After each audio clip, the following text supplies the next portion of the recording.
At the beginning of this topic, there was an introduction to the concept of return. And so far in this topic, we've focused on realized return. In this module, we turn our attention to expected return, the return that we expect to receive in the future. As discussed in the first module of this topic, this is the most useful type of return if we're making decisions about what to invest in. To estimate expected return, the first question to ask yourself is, do you believe that historical returns are a good indicator of future returns? If the answer is yes, then the expected return is the most recent realized return, or the arithmetic average realized return for a period of a few years. If you don't believe that historical returns are a good indicator of future returns, the next question to ask is, do you have specific information about what returns in the future are possible?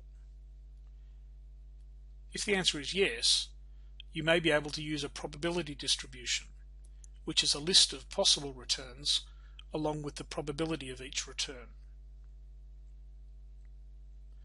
The expected value, also called the mean, is the average of the possible values, but there are two ways to calculate an average. To calculate the arithmetic average, we used a simple average, which means that you add up all the values and divide by the number of values there are.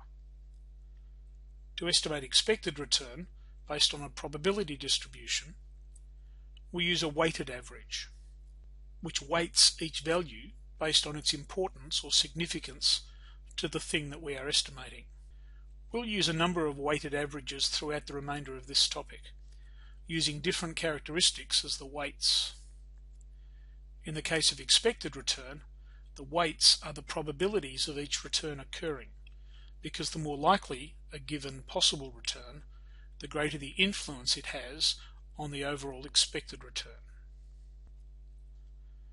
This is the formula for the expected return, where R1 is the first possible return, which is multiplied by the probability of R1 occurring.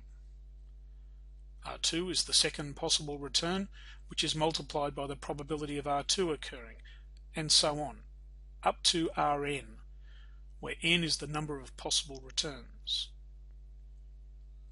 It is important to note that the probabilities must always sum to 1.